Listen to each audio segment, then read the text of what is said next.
दिन की पहली खबर निकल कर आ रही है कि ताइवान की सरकार ने भारत को थैंक्स बोला है और तमाम देशों को एक संदेश भेजा है। जैसा कि मैं आपको पहले भी बता चुका हूं कि दुनिया के कई सारे देश अगर ताइवान के मुद्दे पर चाइना का साथ दे रहे हैं तो कई देश ऐसे भी हैं जिन्होंने ताइवान के पक्ष में आवाज उठाई है और चाइना से संयम बरतने और रीजन में शांति बनाए रखने को बोला है। ऐसे देशों में भारत भी शामिल है। हालांकि भारतीय सरकार इस पूरे मसले के ऊपर कोई प्रतिक्रिया देने से परहेज कर रही थी, लेकिन फिर चाइना ने ताइवान के ऊपर एक व्हाइट पेपर जारी करके अपनी सारी नीतियों को रातों रात बदल दिया। दरअसल चीन पहले ताइवान के ऊपर हमला करने और सैन्य कार्रवाई करने से इनकार करता था, लेकिन पिछले हफ्ते जो चाइना ने श्वेत पत्र जारी किया है उसमें साफ तौर पर बोला है कि नेशनल यूनिटी और टेरिटोरियल इंटीग्रिटी यानी राष्ट्रीय एकता और क्षेत्रीय अखंडता की रक्षा करना हर एक देश का अधिकार होता है और चाइना अपनी तरफ से ताइवान के पीसफुल इंटीग्रेशन यानी ताइवान के शांतिपूर्ण एकीकरण के लिए अपनी पूरी कोशिश करेगा, लेकिन चाइना फोर्स के इस्तेमाल के अधिकार का त्याग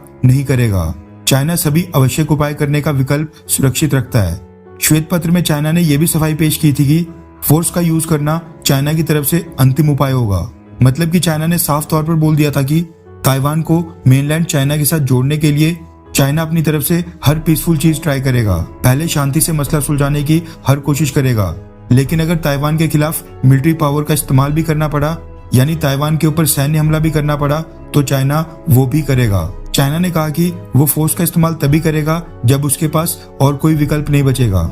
चाइना ने पहले ही ताइवान को चारों तरफ से घेर कर मिलिट्री एक्सरसाइज करना शुरू कर दिया था। ऐसे में अचानक इस श्वेत पत्र के बाद ये साफ हो गया था कि चाइना किसी भी वक्त ताइवान के ऊपर हमला कर सकता है। जैसे ही चाइना की तरफ से ये श्वेत पत्र जारी किया गया, भारत ने भी उसके 2 दिन के बाद स्टेटमेंट जारी कर दी। भारत के विदेश मंत्रालय ने एक बयान जारी करके बोला कि बाकी देशों की तरह भारत भी ताइवान स्ट्रेट में हाल के घटनाक्रमों से काफी चिंतित है। हम ताइवान स्ट्रेट में संयम बरतने, स्टेटस को बदलने के लिए एक तरफा कार्रवाई से बचने, तनाव कम करने और रीजन में शांति व स्थिरता बनाए रखने का अनुरोध करते हैं। यानी ताइवान की मर्जी के बिना चाइना कोई भी एक तरफा कार्रवाई ना करे। भारत के साथ साथ अमेरिका, कनाडा, ब्रिटेन और यूरोप के कई सारे वेस्टर्न देशों ने भारत की तरह चाइना को ये सेम वार्निंग दी और चाइना से कहा कि वो भी ताइवान स्ट्रेट में कोई भी वन साइडेड स्टेप ना उठाए। इसी को देखते हुए ताइवान ने अब भारत समेत इन सभी देशों को थैंक्स बोला है। रिपोर्ट्स के मुताबिक ताइवान के विदेश मंत्रालय ने एक बयान जारी करके कहा है कि ताइवान की सरकार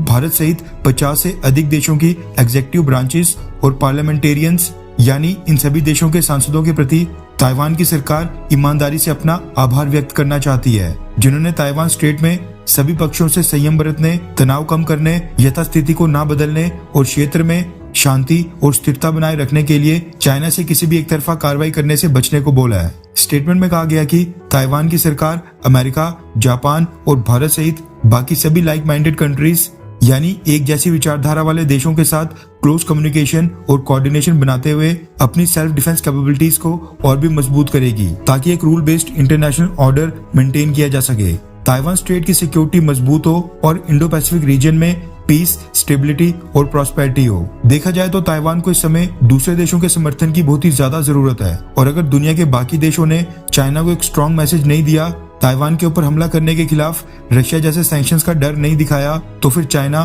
फोर्स और मिलिट्री का यूज करके बड़े आराम से ताइवान को अपने कब्जे में ले लेगा। खैर, आपको क्या लगता है कि अगर चाइना ने ताइवान के ऊपर हमला किया तो क्या जिस तरह से अमेरिका समेत सभी वेस्टर्न देशों ने रशिया के ऊपर प्रतिबंध थोपे हैं, क्या उस तरह से चाइना के ऊपर अमेरिका समेत ये वेस्टर्न देश प्रतिबंध थोपेंगे? हाँ या फिर ना? नीचे कमेंट करके अपनी राय जरूर बताएं।